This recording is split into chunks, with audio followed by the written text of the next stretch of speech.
Hello दोस्तों। आज हम लोग देखेंगे हाई कोर्ट से आई हुई वैकेंसी के बारे में, जो कि है हमारे एमएसडब्ल्यू और एमए साइकोलॉजी के कैंडिडेट्स के लिए। सैलरी यहाँ पे 70,000 तक बन जाएगी। और ये जो पोस्ट है ये सारी पोस्ट परमानेंट है। तो आप अगर आप एलिजिबल है तो आप ज़रूर अप्लाई करना। पूरा वीडियो आप देखना। पूरा नोटिफिकेशन हम लोग इस वीडियो में डिस्कस करेंगे, लेकिन वीडियो शुरू करने से पहले आप चैनल को लाइक, शेयर एंड सब्सक्राइब ज़रूर करें। चलिए, ये देखिए नेम ऑफ पोस्ट। पोस्ट है प्रिंसिपल काउंसलर की। पे स्केल इसका है 55,200 से लेके 1,15,300 तक। मतलब सैलरी आपकी नियर बाय 70,000 तक बन सकती है। टोटल नंबर ऑफ वैकेंसीज है 11। और ये वैकेंसीज बढ़ भी सकती है। तो इसमें देखिए मेथड ऑफ अपॉइंटमेंट है, डायरेक्ट रिक्रूटमेंट होगी इसकी। एज लिमिट देखते हैं। एज लिमिट है 18 से लेके 36 ईयर्स तक। तो अगर आपका एज है 18 से लेकर 36 तक तो आप इस पोस्ट के लिए अप्लाई कर सकते हैं। यहाँ पे एज की रेंज दी है। अगर आपका अगर आपका जन्म 2 जनवरी 1986 के बाद और 1 जनवरी 2004 से पहले हुआ है तो आप इस पोस्ट के लिए अप्लाई कर सकते हैं। चलिए next will see qualifications. Masters degree of social work मतलब एमएसडब्ल्यू और एमए साइकोलॉजी, ये इसके लिए क्वालिफिकेशन है। और एक्सपीरियंस रिक्वायर्ड है फैमिली काउंसलिंग में for minimum period of 2 years.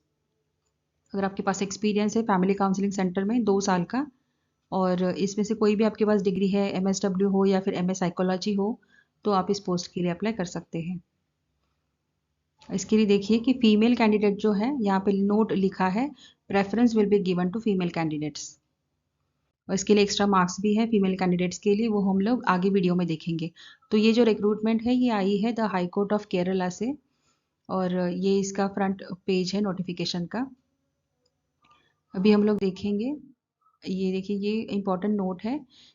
Candidates possessing degrees which are not awarded by the universities of Kerala should obtain certificate of recognition of their degrees from any of the university in Kerala, and it should be produced as and when called for, failure of which will entail cancellation of candidature।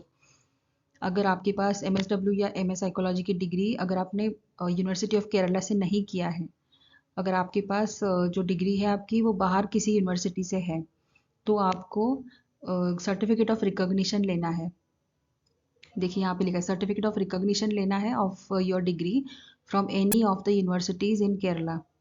उसके बाद ही आप application करने के लिए eligible है। अगर आपने ऐसा नहीं किया, अगर आपकी डिग्री किसी बाहर की किसी यूनिवर्सिटी से है, तो आप इस पोस्ट के लिए फिर अप्लाई नहीं कर पाओगे। तो आपको ये है सर्टिफिकेट ऑफ रिकॉग्निशन लेना है यूनिवर्सिटी ऑफ केरला से, उसके बाद ही आप इस पोस्ट के लिए अप्लाई कर सकते हैं। ये बहुत इंपॉर्टेंट बात है, ये आप पूरा देख लो। और अगर ऐसा कुछ है तो आप जल्दी से इस पोस्ट के लिए अप्लाई करने से पहले आप यूनिवर्सिटी किसी भी यूनिवर्सिटी में जाके केरला में आपको ये सर्टिफिकेट ऑफ रिकॉग्निशन लेना है। Then will see application fees. Application fees है 500 रुपीज़। और SC ST unemployed persons with disability candidates are exempted from payment of fees। Next यहाँ पे दिया है mode of selection. Mode of selection will be on the basis of interview और written test, और written test and interview. मतलब जितने candidate इसके लिए अप्लाई करेंगे, अगर ज़्यादा कैंडिडेट हो गए तो फिर रिटर्न टेस्ट एंड इंटरव्यू होगा। अगर कैंडिडेट्स कम है जिन्होंने फॉर्म भर दिया है तो उनके लिए सिर्फ इंटरव्यू होगा। ज़्यादा कैंडिडेट है तो आपका रिटर्न टेस्ट वगैरह भी होगा। यहाँ पे दिया भी है कि रिटर्न टेस्ट में क्या कौन से सवाल आएंगे, क्या कैसे होगा। तो इस पे यहाँ देखिए कि इंटरव्यू जो है वो आपका 100 मार्क्स का है। और यहाँ पे इंटरव्यू में क्या देखेंगे, to assess the candidates general knowledge, knowledge of basic principles of laws relating to family and child welfare, analytical ability, knowledge in the areas of social work and psychology, and suitability for appointment as principal counselor. If the section is on the basis of written test and interview, the maximum mark for the written examination shall be 100 and for the interview it shall be 50. The syllabus for the written test shall be general knowledge, basic principles of laws relating to family and child welfare, analytical ability, social work and psychology.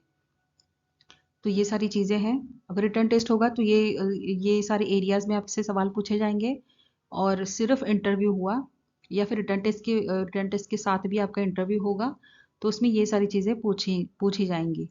आपके पास social laws का आपका knowledge कैसा है, उसके साथ family and child welfare के मतलब related जो भी लॉज हैं वो आपको पता है कि नहीं, सोशल वर्क के जो भी अपने प्रिंसिपल्स होते हैं, काउंसलिंग के प्रिंसिपल्स होते हैं, उनके बारे में आपको पता है कि नहीं, आपकी एनालिटिकल एबिलिटी कैसी है, जनरल नॉलेज आपका कैसा है, ये सारी चीज़ें चेक करके ही फिर आपको चूज़ किया जाएगा।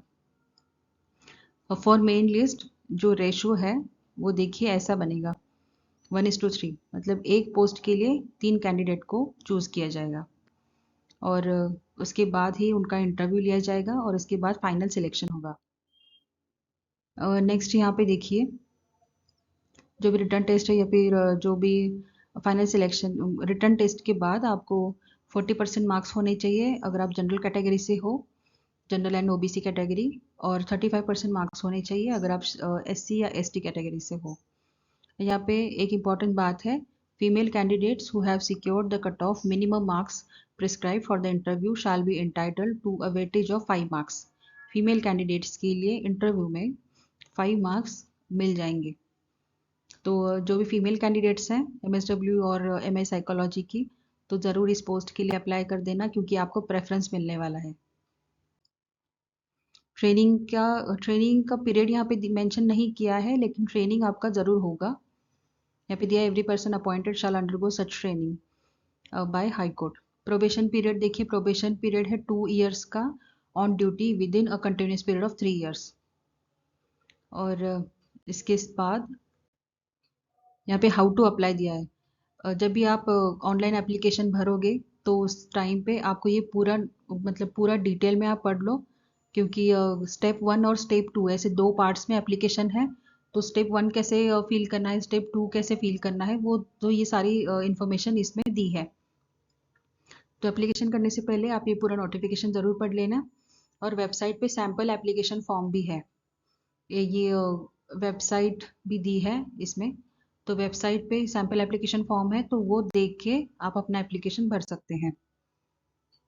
नेक्स्ट आप देखिए, एप्लीकेशन फॉर्म आपको संभाल के रखना है ताकि जब भी आप लॉगिन करेंगे तो आपको एप्लीकेशन फॉर्म लगेगा। एप्लीकेशन फ़ीस तो मैंने मेंशन की है, और जो भी एप्लीकेशन फ़ीस है आप ऑनलाइन भर सकते हैं डेबिट कार्ड, क्रेडिट कार्ड और नेट बैंकिंग के ज़रिए, या फिर अगर आपको ऑफलाइन पे करना है तो आप चालान जनरेट कर सकते हो, थ्रू चालान आप पे कर सकते हो एसबीआई से। नेक्स्ट देखिए, ये बहुत इंपॉर्टेंट चीज़ है कि स्टेप 1 और स्टेप 2 के जो प्रोसेस हैं एप्लीकेशन भरने के, तो वो स्टार्ट हो गए हैं 26 अक्टूबर से। और ये देखिए, date of closure of first step 1 process. तो स्टेप 1 जो है एप्लीकेशन फॉर्म की, उसकी डेट लास्ट डेट है 15 नवंबर 2022। तो 15 नवंबर तक ही आप फॉर्म भर सकते हैं स्टेप 1 का। और स्टेप 2 का जो फॉर्म है और ऑनलाइन मोड पे जो आप एप्लीकेशन फ़ीस भरेंगे, तो उसकी लास्ट डेट है 23 नवंबर। और यहाँ देखिए, ऑफलाइन मोड पे अगर आपको एप्लीकेशन फ़ीस भरनी है तो उसके लिए लास्ट डेट है 29 नवंबर। और यहाँ पे दिया है the last date for remittance of application fee through offline mode will be 7 December 2022। Next यहाँ पे देखिए, जो एडमिशन टिकट मतलब जो जैसे हॉल टिकट होते हैं या फिर जो एडमिशन के टिकट्स हैं, तो एग्जामिनेशन के, तो ये वेबसाइट पे आपको मिल जाएंगे। ये वेबसाइट है hckrecruitment.nic.in। इस वेबसाइट पे आपको एडमिशन टिकट्स मिल जाएंगे, तो वो डाउनलोड करना है आपको। और जब भी अगर आपके सिलेक्शन हो गया इंटरव्यू के लिए, तो इंटरव्यू का जो आपका कॉल लेटर है वो भी इसी वेबसाइट पे आ जाएगा, hckrecruitment.nic.in। इसी वेबसाइट पे आपको मिल जाएगा। और अगर आपको कोई डाउट है, कुछ अगर पूछना है, you can call them on this number. चलिए, पूरा नोटिफिकेशन हमने डिस्कस कर लिया है। आप चैनल को लाइक, शेयर एंड सब्सक्राइब जरूर करें। All the best. Thank you for watching this video.